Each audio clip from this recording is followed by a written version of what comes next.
ती जाणून देण्यासाठी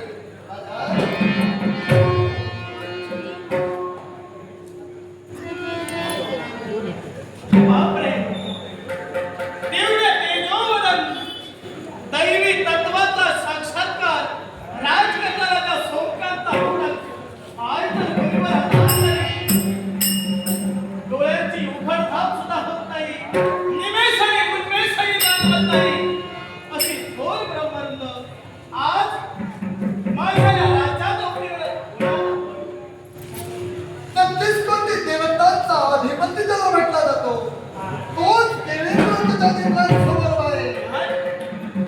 आज या पंचानगरीत प्रत्यक्ष देव अवतीर्ण झालाय. या या या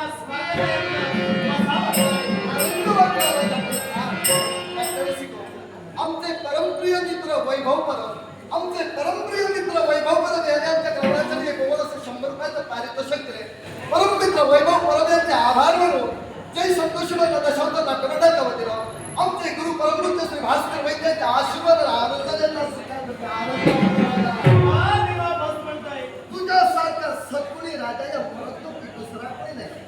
तुझी ख्याती कीर्ती आजपर्यंत ऐकली होती, आज प्रत्यक्षानं पाहिली. मला त्या ठिकाणी आनंद झाला.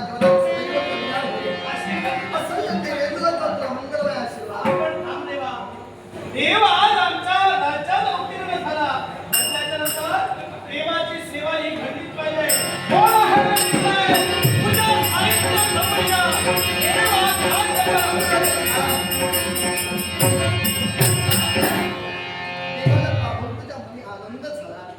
तुझ्या सेवकांना तू आज्ञा केली, सोड सेवक हो तुझ्या साहित्य घेऊन या.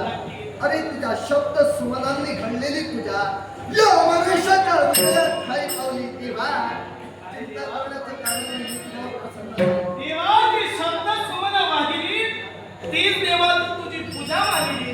म्हणून देवा आज तुझ्या चरणाशी राजकन्याच्या सोमकांत नतमस्तक पाठीशी राहता. कारण आज मरत भूमीवर आज देवा तुझा आदर्श आम्ही घेऊन जगतो. कारण हे माझं प्रगल्भ राजवैभव मी उपभोगतोय ते तुझ्या आशीर्वादाच्या योगे. त्याला कारण काय माहितीये? कारण तेव्हा तुझा आशीर्वाद आम्ही घेतला. तू सुद्धा एक सामान्य मरत मानव होता आणि त्याचा स्वाभिमान आम्हाला आहे. मरत मानव असून सुद्धा उच्च पद देवाचं पद गाठू शकतो हा मूर्तिमंत आदर्श आज देवा मरत मानवात तू जागृत करून दिला.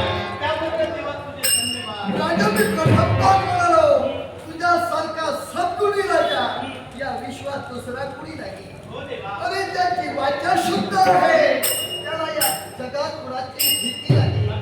आणि तोच म्हणतोय राजा या पदवीस पात्र असे जगती कुणी मानली. राजा ईश्वरी इच्छा चालवी. तुमच्या आशीर्वादाच्या योगे राजा तो ईश्वर मला बुद्धी देतोय आणि त्या बुद्धीला चालना मात्र मी देतोय. शाबास. देवा असं तुमच्या आशीर्वादाच्या योगे करून घडतंय. पण देवा संभ्रमानं संभ्रमित मी होतोय. आज प्रत्यक्ष देव माझा राज्यात अवतीर्ण झाला. मी काला म्हणून विचारणार नाही देवा. कारण देव हा भक्तांना आशीर्वाद देण्यासाठी आहे आणि भक्तांच्या इच्छा आकांक्षा परिपूर्ण करण्यासाठी आहे. मग आज देव मला कोणता आशीर्वाद देण्यासाठी इथपर्यंत आलाय हे मात्र मी विचारू शकत नाही. ज्याच्या कृतीत संस्कृती तो देव, ज्याच्या कृतीत प्रकृती तो मानव आणि ज्याच्या कृतीत विकृती तो दानव. देशवाख्याती भाषण संभ्रम स्नेवाख्यातीला प्राख्याती भोजन माणसाचं आचरण माणसाचं गुण सांगतं. एका शास्त्रज्ञा तुला जन्म झाला ब्राह्मण संख्या वैश्य शुक्र 4 वर्ण आहे त्या वर्णाला अनुसरून आज तू मला तुझे कर्तव्य सांगतोय. आज माझ्या प्रजाजनाचा पोशिंदा हो. आज ही जबाबदारी तुझ्या मस्तकी तू धारण केलीस. आता या लाख प्रजेच्या मुखातून तुझ्या नावाचा उदोउदो या देवेंद्राने सुद्धा ऐकला. मला देवेंद्र नेमक्याचं काल असेल या तुझ्या पुण्य पांचानगरे आजपर्यंत तुझ्याकरवी 99 यज्ञ पूर्ण केले. सत्य आहे 99 यज्ञ तू पूर्ण केलेस यात मला मुळीच वाईट वाटलेलं नाही. पण त्या 100 यज्ञाला तू आरंभ केलास. हा यज्ञ राजा तू कोणता आरंभ केलास? 100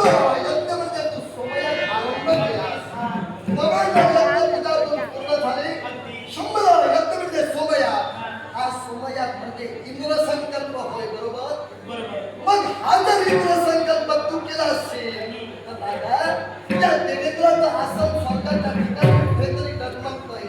आणि डगमगत्या आसनावर बसून देवेंद्राची कार्यसूत्र देवेंद्र पूर्ण करू शकत नाही. याकरिता माझी तुला विनंती आहे, 99 यज्ञ तू पूर्ण केलेस, हा तुझ्या पुण्यमार्गाचा शंभरावा यज्ञ पूर्ण करता कामा नाही. ही त्या देवेंद्राची इच्छा. तेव्हा बोलता बोलता तू काय म्हणून गेलास?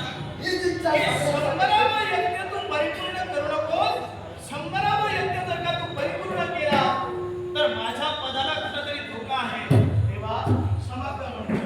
तेव्हा अशी वाईटबुद्धी घेऊन आज 100वा यज्ञ मी परिपूर्ण करेन या उद्देशाने केला नव्हता. नाही रे.